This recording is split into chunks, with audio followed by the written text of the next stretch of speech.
Check, Don't check. speak right into it. What's wrong with you? I think it's funny. Hello.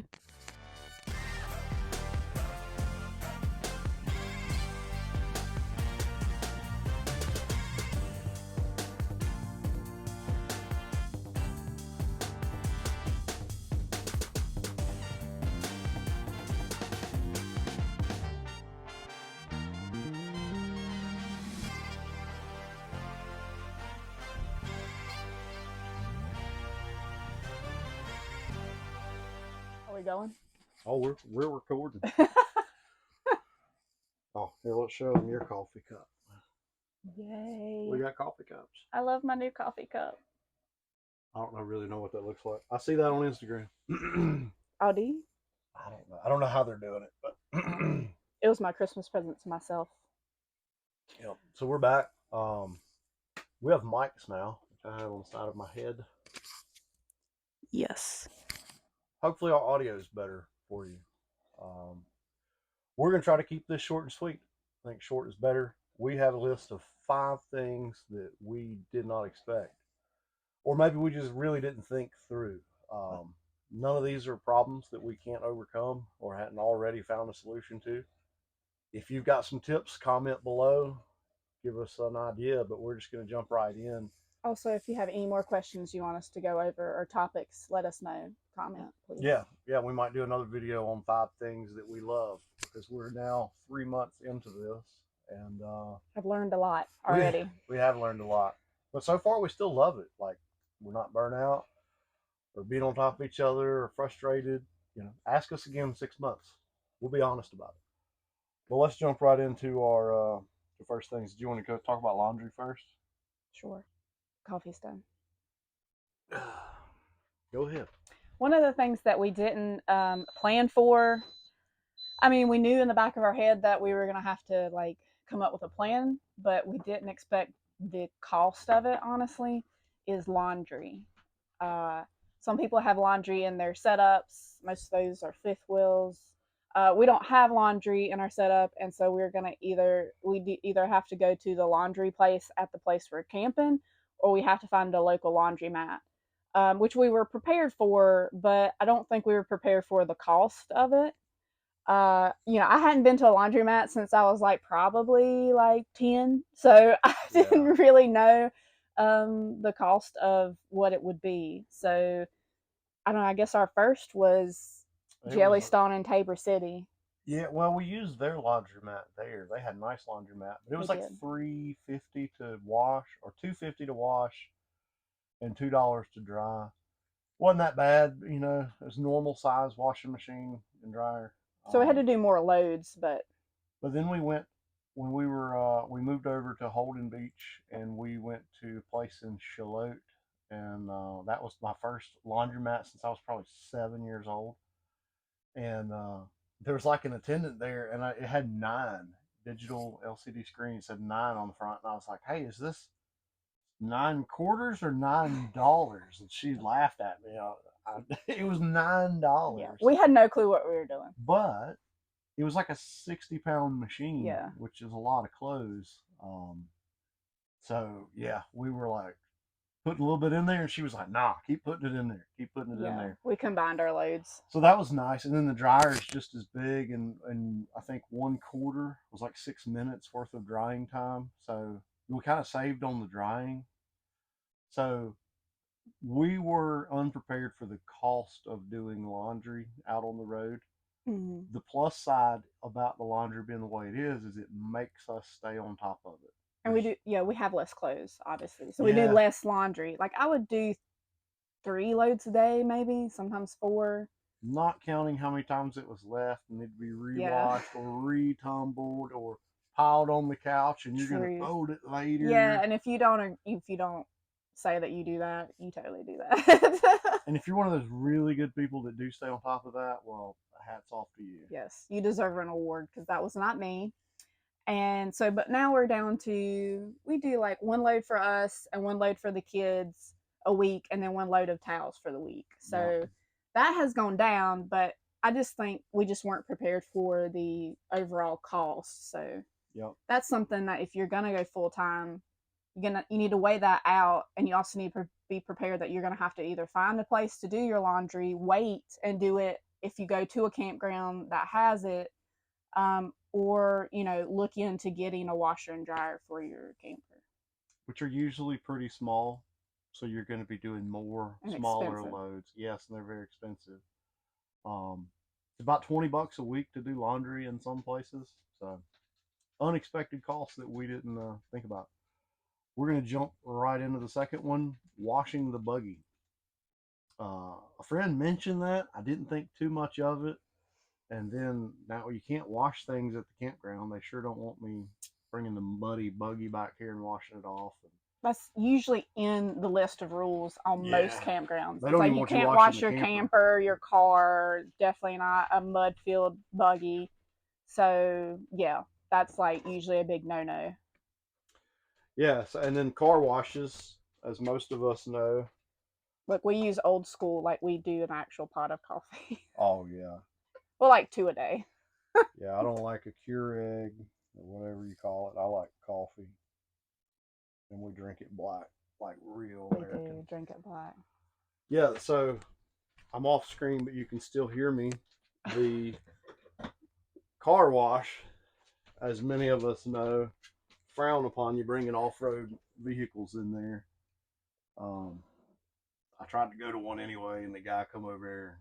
He was actually there, and he asked me to leave. He was nice about it. I understand. I went to another one, and I couldn't fit in there. I didn't want to pull the buggy off. I did go somewhere, and I washed it off.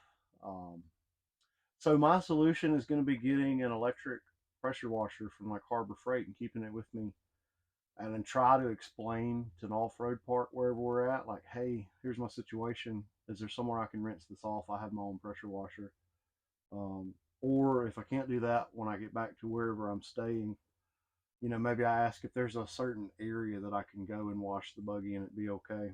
I don't know. I still got to figure some of that out. If you got some ideas, comment below.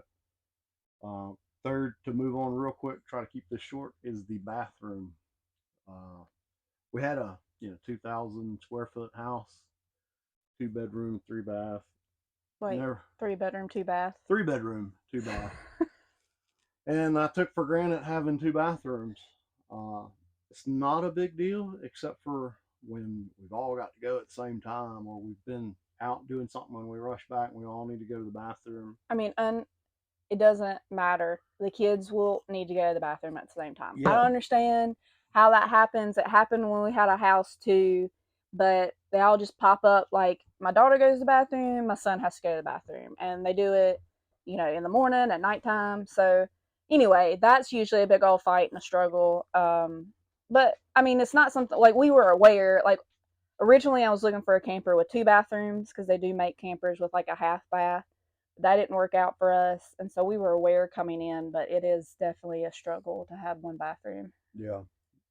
Seemed like at bedtime our kids always have to get down out of the bed and go to the bathroom, and then magically the other one comes right in there. multiple times sometimes So small issue. Plus side is we only have one bathroom. to clean So when it's or time to clean, deal with. let's see. Number four is heat/energy. So we do pay for power. A lot of places that let you stay monthly, you have a monthly rate plus your power. So that's here. Power bill's not too bad.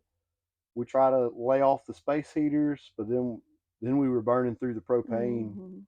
When you stay in a camper like this for a 4 day weekend, and then you park it for 2 months, and then you go back out for a week or something like that, it seems like propane lasts forever. Like you might fill it up twice a year, but when you live in it day in, day out, it's in the mid 20s to low 30s at night.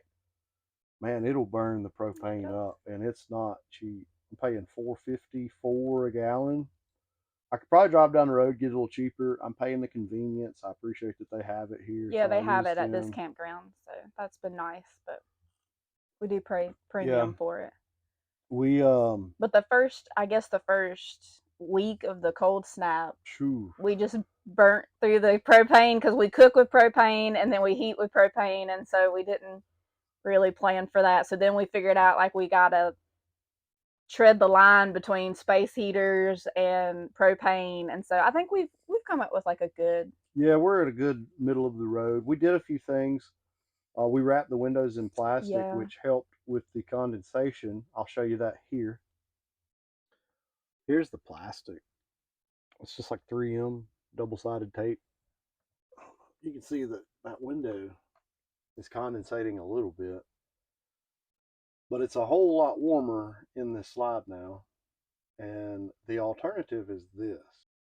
This is a window in our bedroom, and all of that moisture is on the inside. It's especially bad on rainy days. Let me turn this light on for you.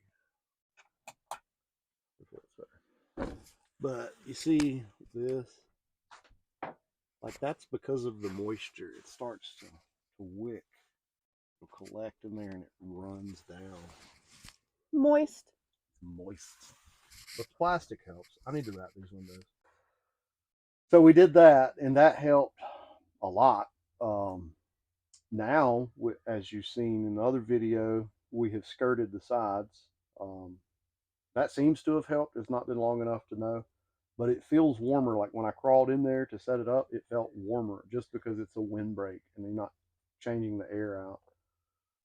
So we were caught a little off guard about the propane usage because these things are built awful. The heat just goes right out of these things, and the windows are not sealed, and so that caught us off guard. Not a big deal. Um, We have notes, which is why we keep leaning Yeah, over we're looking at looking we're looking at our stuff. notes. Lastly is planning ahead, Yes. which is going to be a whole separate video. Mm-hmm. And once that's out, or I don't know when they're going to come out. We're new. I'll put a link in the description to this video. So if it's a year later and you're watching this one before the other one, you'll be able to find it. We're going to do a video on how we plan and what we use to But a set it little, up. But we were caught off guard on yeah, how far ahead you have to plan. This lifestyle's gotten far really more popular. popular. And like we weren't, there's no more like getting in your camper and like driving somewhere and finding a place to stay or kind of flying by the seat of your pants, you know. And sometimes you can, like if you're boondocking or stuff like that, but I realized really quickly that like you have to plan really far ahead, Mm-hmm. and so that caught us off guard in the beginning when I started planning this in like August. Yeah, So I started planning our route well before we sold the house and all of that I think before we were even under like under on the contract, market which even. thank goodness because we had to make some changes, and you know, Mm-hmm. I was glad that I kind of had that mapped out, but that's a really big thing to like think about if you're going to go into this journey is where do I want to go, and you have to do a lot of research and book way ahead. Like I would say 6 months ahead, but some of these places like state parks and stuff like that, Oh like man. it's about a year ahead of time. So you kind of have to.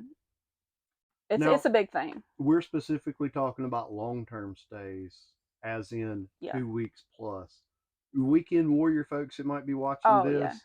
this, there's a couple campsites. We're in a loop. This entire area where we're staying here is nothing but full timers. Everybody's great. They kind of group everybody together, but there's still a few empty spots. And then throughout the other park, there's empty spots from time to time. So if you want a weekend, it's easy to get out. But to stay somewhere for 2 weeks to a month, like we like to do, yeah. So Which is cheaper, which is why we're doing it. That's another yeah, thing you got to plan. It depends on what your budget is. You know, if you have a lot of extra money built up and you go into this knowing that, then yeah, you can hop around every weekend, every 3 to 4 days, but that's a lot. That was a lot of setting up yep. and breaking down And and fuel costs. fuel and everything. So that we decided we wanted to either do monthly stays or like every 2 weeks. So that's kind of how I have it planned. Yep. I was gonna say something. I forgot. And it's cheaper because a lot of campgrounds have weekly rates where Mm-hmm. they usually give you like a night A night off. or two free. And then the monthly rates are way cheaper. Um, Yeah. so Oh, I remember now. We old should. age. Yeah. For to give you an example, it's December 20th when I'm recording this, but I reckon it was about 3 weeks ago we booked our time in Utah. We'll be out there in May, and I had to call about 4 or 5 places that even had availability for a month near Sand Hollow, Utah. One place had a wait list of four pages. We were on Yeah, like the fourth page of the yeah, wait list. yes. And then I found one, and I actually was like, man, now that we got something, we booked it for 2 months because there's a lot to do out there.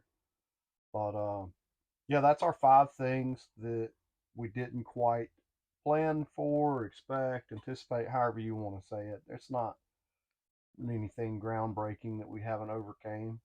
But let us know what you want to hear next. Do you have tips for the 5 things that we just laid out here? Comment below. Share this video. Help us out however you can. We like sharing this stuff with you guys. So we might do some 5 things we love if you want to hear that. So just let us know. Anything you want to say? No. All right. We're going to end this video and enjoy this coffee. Yep.